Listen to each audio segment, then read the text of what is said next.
এগুলো তো অনেক বিধায়ক যারা দীর্ঘদিনের বিধায়ক, মন্ত্রী দীর্ঘদিনের, তারা বহুবার এই বার্তাগুলো পাঠাবার চেষ্টা করেও তারা বিফল হয়েছে, তাদেরকে সেই সুযোগ দেওয়া হয়নি। এবার যারা দীর্ঘদিন ধরে রাজনীতি করছে তাদের অভিজ্ঞতা, আর যারা উপরে বসে রয়েছে এবং এজেন্সিকে ব্যবহার করে রাজনীতি করার চেষ্টা করছে, দুটো তো এক হতে পারে না।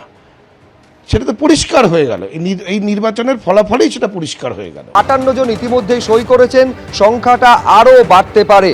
31 তারিখ কালীঘাটের মিটিংয়ে 20 জন ছিলেন, 5 তারিখে সেই সংখ্যাটা কমে হলো 8। আমাদের টিমের সংখ্যা 60-এর বেশি হতে পারে। শুনুন কি বলেছেন তিনি। 58, তারপরে বাজারে গুঞ্জন 60, 64 এরকম বিভিন্ন সংখ্যা। অফিসিয়াল তো 58 আপনারা প্রমাণ করেই দিয়েছেন, সংখ্যাটা ঠিক কোথায় গিয়ে দাঁড়াবে? দেখুন, 58 জন যখন সই করেছে, এখন 58তেই থাকুক, বাকি সংখ্যা যেমন বাড়বে আপনারা জেনে যেতে পারবেন। কিন্তু এইটুকু বলতে পারি, 31 তারিখ যখন মিটিং ডাকা হয়েছিল কালীঘাটে 20 জন পৌঁছেছিল, আর 5 তারিখ যেই মিটিং ডাকা হয়েছে সেখানে 8 জন বিধায়ক পৌঁছেছে। এর থেকেই বিষয়টা পরিষ্কার হয়ে যাচ্ছে যে আগামী দিন যেই বিধায়করা এই 58 জনের মধ্যে নেই, তারা কোন দিকে যেতে চলেছে এটা তো সময়ের সাথেই পরিষ্কার হয়ে যাবে। আমরা যেই কারণেই লড়াইটা লড়েছি সেই কারণ তো সবার জন্যই এক। আমরা হয়তো সেটাকে তুলে ধরেছি, আমরা হয়তো ট্রিগার, কিন্তু সেই কারণগুলি সবার জন্যই এক, সবাই সেইভাবেই ভুক্তভোগী, সবারই মনে সেই জ্বালা রয়েছে। এখন সেই জ্বালাগুলো ধীরে ধীরে বেরিয়ে আসছে। না, আপনি বলছেন 58 জন অফিসিয়াল যারা সাইন করেছে, তাহলে যোগাযোগ করছে এই সংখ্যাটা কত? সেটা একাধিক এবং আমরা কি সেটা 7, 8 বা 10 ধরতে পারি? সেটা আপনি অনায়াসে সেটা বলতে পারেন যে যারা যোগাযোগ করছে তারা যখন এখানে চলে আসবে সেটা 60-এর অনেক বেশি হয়ে যাবে। যারা আপনাদের সঙ্গে আসছে তারা তো নিশ্চিতভাবে দলের যারা নেতৃত্ব এতদিন দিচ্ছিলেন, মমতা বন্দ্যোপাধ্যায় বা অভিষেক বন্দ্যোপাধ্যায়, মূলত অভিষেক বন্দ্যোপাধ্যায়, মানে দলের নেতৃত্ব দেওয়ার যে পদ্ধতি, কোথাও সেটাতেই নারাজ হয়ে কি আপনাদের সঙ্গে আসা? নিশ্চিতভাবে অভিষেক বন্দ্যোপাধ্যায় যেই হাই হ্যান্ডেডনেস নিয়ে চলেছে, যেইভাবে দলটাকে পরিচালনা করার চেষ্টা করেছে, তাতে আমাদের গ্রাসরুটের সংগঠন ছত্রাখার হয়ে গেছে।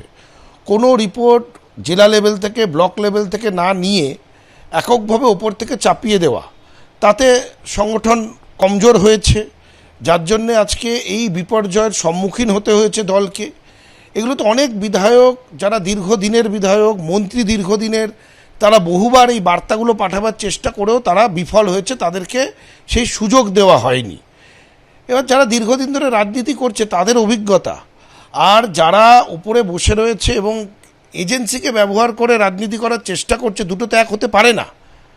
সেটা তো পরিষ্কার হয়ে গেল, এই নির্বাচনের ফলাফলেই সেটা পরিষ্কার হয়ে গেল।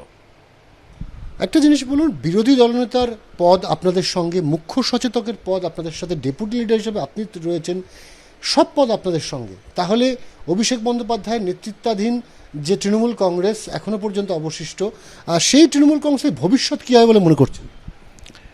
দেখুন, ওদের ভবিষ্যৎ কী হবে সেটা তো আর আমি জ্যোতিষী না যে প্রেডিক্ট করতে পারবো, কিন্তু আমরা প্রিন্সিপাল অপোজিশন হিসেবে স্বীকৃতি পেয়ে গেছি। পরিষদীয় দল আমরাই বিধানসভার মধ্যে, এবং আমরাই প্রধান বিরোধী। সেই কারণেই তো এলওপি এবং চিফ হুইপ দুটোই যারা সই করেছিল তাদের মধ্যে থেকেই স্বীকৃতি দেওয়া হলো। এটা তো নিয়ম, 2/3, মোর দ্যান 2/3 এমএলএ স্বাক্ষর করে সমর্থন জানাচ্ছেন, তো সেটা তো আইনত, সেটাই নিয়ম এবং সেটাই করেছে মাননীয় অধ্যক্ষ।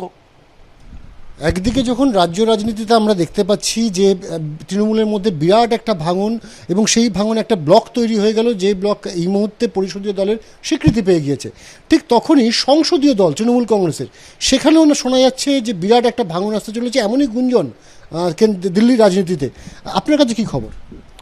দেখুন, আমি তো বিধায়ক, আমি তো আর সাংসদ নই, কাজে রাজ্যসভা লোকসভা আমি কোনোদিন যাইও নি। আমিও টিভির মাধ্যমে আপনাদের মাধ্যমেই এগুলো শুনতে পাচ্ছি, দেখতে পাচ্ছি। যখন ধোঁয়া ওঠে আগুন তো নিশ্চয়ই আছে, সেটাই মেনে চলছি। দেখা যাক, কিছুদিনের মধ্যে সেটাও পরিষ্কার হয়ে যাবে। বহু পুরনো সাংসদ, সম্মানীয় সাংসদ, তারাও মুখ খুলছেন, তারাও বিষয়টাকে সামনে নিয়ে আসছেন, তুলে ধরছেন। তো আমার সেটা দেখে মনে হয়েছে যে সেখানেও নিশ্চয়ই কোনো ডেভেলপমেন্ট হচ্ছে।